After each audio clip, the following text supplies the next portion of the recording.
ఉచిత ఇసుక అన్నారు లేదా? ఉచిత ఇసుక అంటే అందరూ ఏమనుకున్నాం, డిపోల దగ్గర ఇసుక ఉంటుంది, వెళ్ళి తెచ్చుకోవడం అని చెప్పని అనుకున్నాం. ఇసుక ఫ్రీ, కానీ సేనరేజ్ ఛార్జెస్, లోడింగ్ ఛార్జెస్ ఇదంతా కలిపి టన్నుకు 1400 రూపాయలు అంట. అంటే 1394 బాటా రేటు, 1394 రూపాయలు టన్నుకి. ఇసుక ఫ్రీయే, మరి లోడింగ్ ఛార్జెస్ ఎవరిస్తారు, సేనరేజ్ ఛార్జెస్ ఎవరిస్తారు? ఇవన్నీ మళ్ళీ కండిషన్స్ అప్లై. నిన్నటి నుంచి చూస్తూ ఉన్నాం. వీళ్ళు లోడ్కి 5,000 తీసుకున్నప్పుడు ఇప్పుడు వచ్చిన కూటమి ప్రభుత్వం 1,400 తీసుకోండి, అది కూడా లేబర్ ఛార్జీలు అనమాట. సో గుడివాడ అమర్నాథ్ గారు ఒక పని చేయండి, మీకు ఫ్రీగా ఇసుక కావాలనుకుంటే మీరు ఒక 30 పార పట్టుకుని వెళ్ళి మీరు సొంతంగా తోడుకొని ఇంటికి తీసుకుని వెళ్ళొచ్చు. వీలైతే చొక్కాలు ఇప్పి చొక్కాల్లో కూడా తీసుకుని వెళ్ళొచ్చు, అప్పుడు మీకు ఫ్రీగానే అందుతుంది ఇసుక.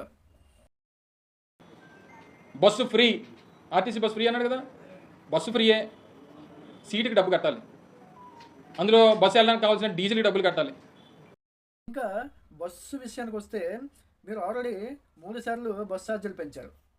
సో మనం ఏం మాట్లాడుతున్నాం, మన ప్రభుత్వంలో మనం చేసిన పనులేంటి, మనము ఏం ప్రజలకు ఉద్ధరించాం, దానికోసం మాట్లాడాలి. అంతేగాని కూటమి ప్రభుత్వం చేసే మంచిని ఇతని మాటలు ఎలా ఉన్నాయంటే కోడిగుడ్డు ఫ్రీయే కానీ ఆమ్లెట్ ఫ్రీ కాదు, ఎందుకంటే కోడి గుడ్డు పెట్టగలదు కానీ ఆమ్లెట్ వేయలేదు కదా అన్నట్టు ఉందన్నమాట ఈ మాటలు.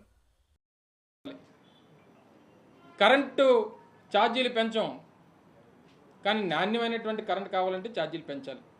ఇప్పుడు ఉన్నది నాణ్యమైంది కాదు, ఆయన ఇస్తాడు నాణ్యమైంది, ఆ నాణ్యమైన దానికి డబ్బులు కట్టాలి. ఇంకా కరెంటు కోసం మాట్లాడడం జరిగింది, న్యాయమైన కరెంట్ ఇస్తాం, ఛార్జీలు పెంచుతామని. 9 సార్లు కరెంట్ ఛార్జీలు పెంచిన మీరు కరెంటు కోసం మాట్లాడే అర్హత ఎప్పుడూ కోల్పోయారు.